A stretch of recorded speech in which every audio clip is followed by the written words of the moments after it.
नमस्कार, good morning, सुप्रभात। आज का दिन आप सोच रहे होंगे कि मैं आपके लिए कौन से विचार लेकर आई हूँ या क्या खास लेकर आई हूँ। यूँ तो हमारा हर दिन ही खास होता है। ईश्वर हमें एक नया दिन देता है अपने कार्यों को करने का, अपने ख्वाबों को पूरा करने का। वहीं पिछले वर्ष 2024 में आज ही के दिन मेरी 3 पुस्तकों का लोकार्पण संपर्क संस्थान के बैनर तले हुआ।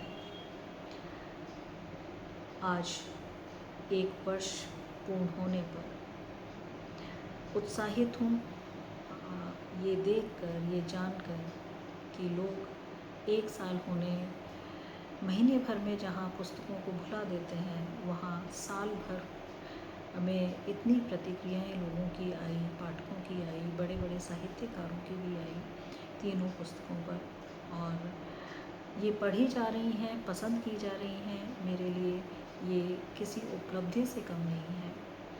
मानती हूँ एक छोटी सी कलम हूँ मैं, लेकिन छोटी सी कलम भी बड़े ख्वाब देख सकती है, और मैं भी उन्हीं लोगों में से हूँ जो ख्वाब बड़े देखती है और उन्हें पूरा करने के लिए बड़े दिलो जान से कोशिश भी करती है। कामयाब कितनी होती हूँ ये नहीं जानती, लेकिन तय कर रखा है जब तक ये सांसें चलेंगी तब तक मेरी कलम भी चलेगी। तो मिलवाना चाहूँगी मेरी उन 3 पुस्तकों से। सबसे पहले ज़िक्र करूँगी कस्तूरीमन का। ये टाइटल मैंने इसलिए लिया क्योंकि हर इंसान अपने जीवन में कोई ना कोई ख्वाब ऐसे बुनता है, या उसे ऐसा लगता है कि मेरे जीवन में ये नहीं है, वो नहीं है, संतुष्टि का भाव नहीं है। तो उसी पर ये पुस्तक मैंने लिखी है, और एक भटकाव रहता है इंसान के जीवन में, लेकिन वहीं मेरा ये सोचना है कि उस भटकाव को हम नकारात्मक रूप से या इस तरह से ना उसे समझें कि हमने जीवन में कुछ नहीं किया या कुछ गवा दिया है। वो भटकाव भी आवश्यक है स्वयं को खोजने के लिए, जिस तरह से कस्तूरीमन अपने आप को खोजने के लिए भटकता है। इसमें कुल 105 रचनाएं हैं, और विषय मैंने समाज से लिए हैं, नारी विमर्श की भी रचनाएं हैं, श्रृंगार की हैं, देशभक्ति रचनाएं भी हैं, और परिवार से रिलेटेड ये भी इसमें रचनाएं हैं। पिछले साल जब इसका लोकार्पण हुआ था तो समृद्ध मंच पर विराजमान सभी वरिष्ठ साहित्यकारों द्वारा इसका बेस्ट विशेष लिखी गई थी, जिनमें से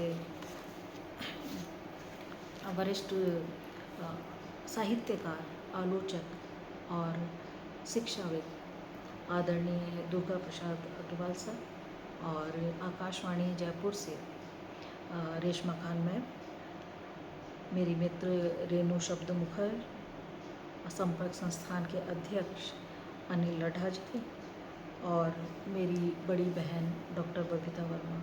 इन सभी के इसमें शुभकामना संदेश हैं। साथ ही मेरे बड़े भाई शिव विनायक शर्मा जी, संपर्क क्रांति परिवार के अध्यक्ष हैं जो। तो इस प्रकार से ये बहुत ही रिच होती है मेरी पोइट्री बुक, आप सभी के आशीर्वादों से। रचना नहीं सुनाऊंगी आज सिर्फ बात करना चाहूँगी अपनी पुस्तकों पे। एक पुस्तक ये जिसका टाइटल है और भी हैं मंजिलें। इसमें 21 कहानियाँ संकलित हैं, और ये भी आसपास के माहौल से, समाज से, देश से प्रभावित कहानियाँ हैं। छोटी छोटी कहानियाँ हैं, बहुत अधिक बड़ी नहीं है। और यही कहूँगी कि हम जीवन में जो देखा, जीवन से जो समझा, जो तजुर्बे लिए, उनके बेसिस पे कहानियाँ लिखी गई हैं, और बहुत ही सरल भाषा में मैं क्लिष्ट हिंदी का प्रयोग कम ही करती हूँ। मेरा ऐसा मानना है कि हमारे भाव सीधे पाठक को समझ में आए। और वैसे भी नई जनरेशन जो इंग्लिश मीडियम में पढ़ती है उनके लिए थोड़ा टफ़ हो जाता है हिंदी पढ़ना। तो बहुत ही सरल और आसान भाषा में लिखी हुई ये मेरी पुस्तक है। थोड़ा गला ख़राब हो रहा है, 2 दिन से बारिश हो रही है तो उसी का असर लग रहा है। तो आवाज़ को थोड़ा साइड में रखकर और आप सुनेंगे तो ज़्यादा मुझे भी अच्छा लगेगा। अब तीसरी बुक है दिल में बसे हो। ये मेरा पहला प्रयास है किसी फ़िल्म की स्क्रिप्ट लिखने का। सस्पेंस थ्रिलर है ये और प्रेम कथा भी है। लगभग 200 पेज हैं इसमें और 7 इसमें सॉन्ग्स भी हैं। सबसे ज़्यादा जिस पुस्तक को पसंद किया जा रहा है वो यही है, क्योंकि एक नया मैंने प्रयोग किया और ये प्रयोग मुझे नहीं पता था कि इतना लोगों को प्रभावित करेगा। जिन्होंने भी इस पुस्तक को पढ़ा है उन्होंने एक सिटिंग में पढ़ा, चाहे इसमें 4 घंटे लगे या 5 घंटे लगे, उन्होंने इस पुस्तक को पढ़कर ही कहते हैं कि जब किसी कहानी में सस्पेंस होता है तो पाठक जानना चाहता है कि आगे क्या हुआ, आगे क्या हुआ। यूँ तो पढ़ने वाले इसका लास्ट पेज पढ़कर भी संतुष्ट हो सकते थे, लेकिन उन्होंने पूरी बुक पढ़ी।